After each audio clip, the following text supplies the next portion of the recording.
Straight to Chicago now, where President Obama is addressing the International Association of Chiefs of Police. This is the largest gathering of law enforcement leaders in the world, more than 14,000 public safety professionals. Let's listen in. Thank you for that introduction, because it was brief, and that's what I like. At this point, one way or another, people know who I am. And let me also thank our outstanding mayor of the city of Chicago, Rahm Emanuel, for hosting us. I know that thousands of you from federal, state, county, local, and tribal agencies have been working hard to share strategies and solutions to better serve and protect all of us, and we are profoundly grateful for your work. I do hope that you've gotten a little time to enjoy my hometown as well, because there is fun to be had here. Somebody clapped. Now, even as we meet here today, though, another gathering of police is taking place in New York.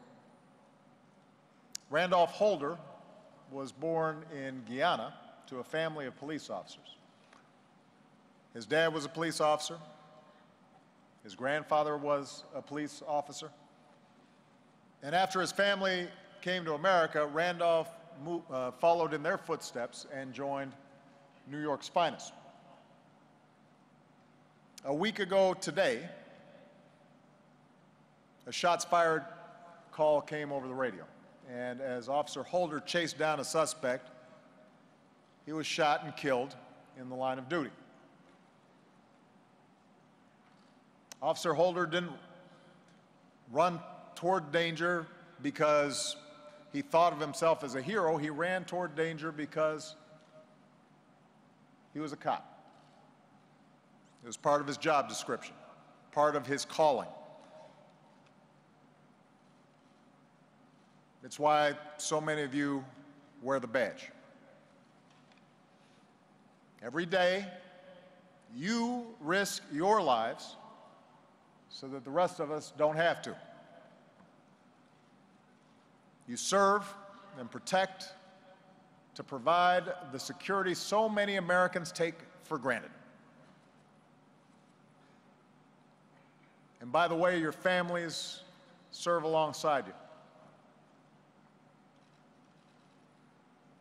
And as you serve, America places very high expectations on you. Expectations that cops across America work every day to meet. So I want to start by saying, on behalf of the American people, thank you. Thank you. Thank you. This country is safer because of your efforts. Look at the statistics. Over the last 20 years, police have helped cut the violent crime rate and the homicide rate in America by almost half.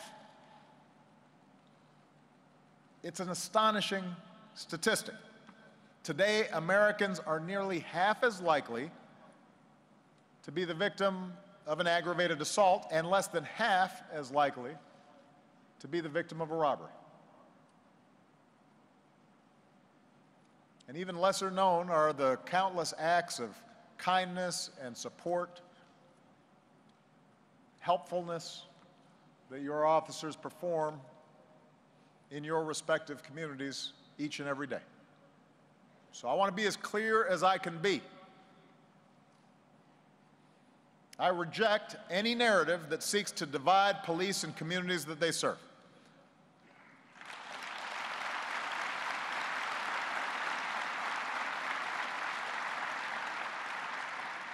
I reject a storyline that says, when it comes to public safety, there's an us and a them.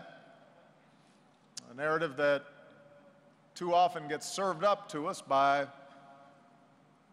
news stations seeking ratings, or tweets seeking retweets, or political candidates seeking some attention. I know that's shocking that political candidates do that. because your work and your service really has helped make America safer than it's been in decades. And that's something for which every American should be proud. Now, that doesn't mean that things are perfect. It doesn't mean that we shouldn't have a serious and robust debate over fairness in law enforcement, over our broader criminal justice system when it comes particularly to communities of color.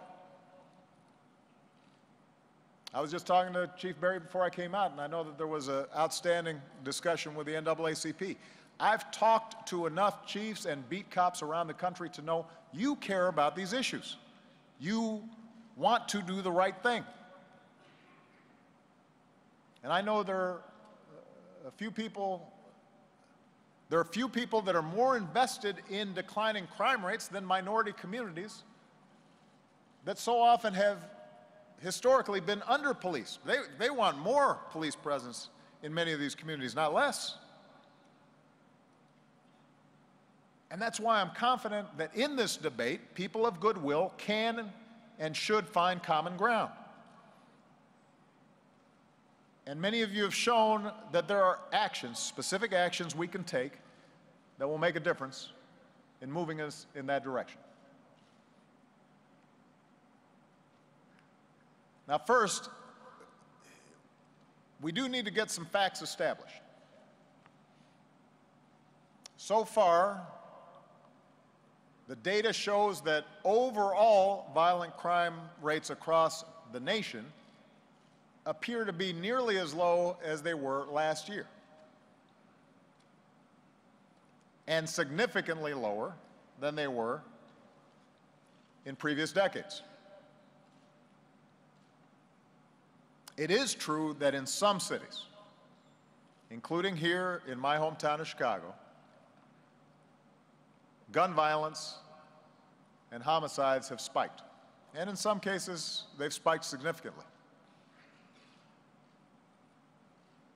But the fact is that so far, at least across the nation, the data shows that we are still enjoying historically low rates of violent crime. Moreover, over the past few years, the number of police officers shot and killed in the line of duty has fallen to their lowest levels in decades. In fact, 2013 saw the fewest cops shot and killed in the line of duty since 1887. Of course, each victim of crime is one too many. Each fallen police officer is one too many.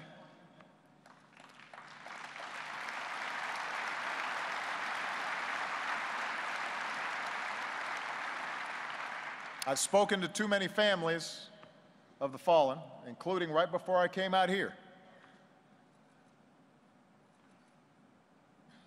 to not fully appreciate the pain and the hardship,